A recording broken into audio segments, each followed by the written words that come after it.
Hello दोस्तों, मैं हूं पूनम और आप देख रहे हैं लेट्स स्टडी विद पूनम। हमारे देश में एक ऐसा धर्म है जिसके केवल 1 लाख लोग ही भारत में रहते हैं, लेकिन इस धर्म के लोग सबसे ज्यादा सक्सेसफुल लोगों में से हैं। आपने टाटा का नाम सुना होगा या गोदरेज का नाम सुना होगा या फिर कोविड के टाइम पर कोविशील्ड वैक्सीन बनाने वाले पूनावाला परिवार के बारे में सुना होगा। ये सभी लोग एक ही धर्म से संबंध रखते हैं, वो है पारसी धर्म। ये जोरोस्ट्रियन नाम के एक धर्म को फॉलो करते हैं। ये दुनिया के लगभग सबसे पुराने धर्मों में से एक है और ईसाइयत से भी लगभग 1500 साल पुराना धर्म है। ईरान में शुरू हुए इस धर्म के सबसे ज्यादा लोग आज भारत में रहते हैं। भारत में ही इन्हें पारसी भी कहा गया। लेकिन ये लोग भारत आए कैसे और किसने इन्हें यहाँ पर इतने सालों से बचा कर रखा? सबसे पहले ये सवाल आता है कि जोरोस्ट्रियन धर्म को मानने वाले लोगों को पारसी क्यों कहा जाता है? पारसी शब्द पर्सिया से निकला है। पर्सिया का मतलब आज का मॉडर्न ईरान और पारसी यानी कि पर्शिया के लोग।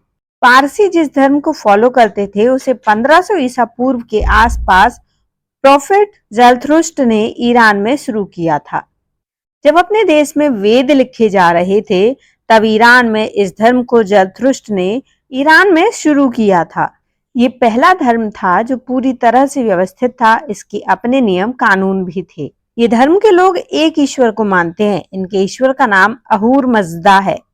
डेली लाइफ के रिचुअल्स के लिए अग्नि उनके मेन देवता है। पारसियों का धर्म ग्रंथ ज़ैंद अवेस्ता है।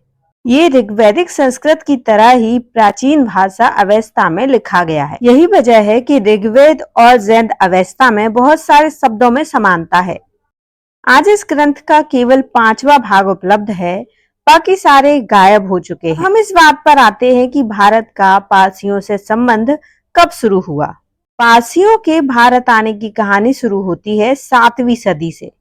हुआ ये कि साल 641 में पर्सिया में जोरोस्ट्रियन धर्म के लोग मेजॉरिटी में हुआ करते थे।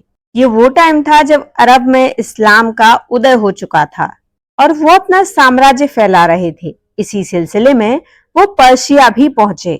तब पर्शिया में शशानियन वंश राज करता था। इन दोनों के बीच भीषण युद्ध हुआ। इस युद्ध में पर्शिया के राजा यज़दिगर्द हार गए। अरब्स ने उन्हें मार डाला। अब पर्शिया पर अरब्स का कब्जा हो गया था।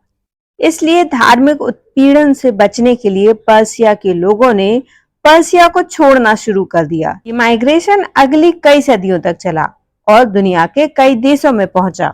इस दौरान भारत में भी करीब 18,000 लोगों का एक जत्था पहुंचा। भारत में पर्शियन लोगों के शुरुआती इतिहास को जानने के लिए हमारे पास ज्यादा सोर्सेज नहीं है। इनकी ज्यादातर बातें हमें किस्सा संजान नाम की एक कविता से पता चलती हैं। इस कविता को सन 1600 के आसपास दस्तूर कैकोबाद नाम के एक पुजारी ने लिखा था। वो गुजरात के नवसारी में रहा करते थे। इस कविता को लंबे टाइम तक केवल एक लोकगीत या लोक कथा का दर्जा मिला हुआ था, लेकिन आर्कियोलॉजिकल सर्वे के बाद लोग अब इसे ऑथेंटिकल सोर्स मानते हैं। साल 2002 से 4 के बीच संजान में आर्कियोलॉजिस्ट को खुदाई में ईरान के कई सारे बर्तन जो कि वेस्ट एशिया के थे, कांच और कई सारे बर्तन भी मिले, जिसने पारसियों से ईरान का कनेक्शन कंफर्म कर दिया। ऐसे ही कोंकण के चिंचानी गांव में तांबे की 5 प्लेटें मिली, जिनसे पता चलता है कि 10वीं और 13वीं सदी में यहाँ पर पारसियों की मौजूदगी थी और संजान में उनका एक बंदरगाह भी था। किस्सा संजान की एक कविता हमें 13वीं सदी तक की बात बताती है। तो दोस्तों, पारसियों का, ईरानियों का ईरान से संबंध था, उसके बारे में हमारा ये वीडियो आपको कैसा लगा कमेंट करके जरूर बताइए। और यदि चैनल पर नए हैं तो चैनल को लाइक, शेयर और सब्सक्राइब जरूर करिए। धन्यवाद दोस्तों।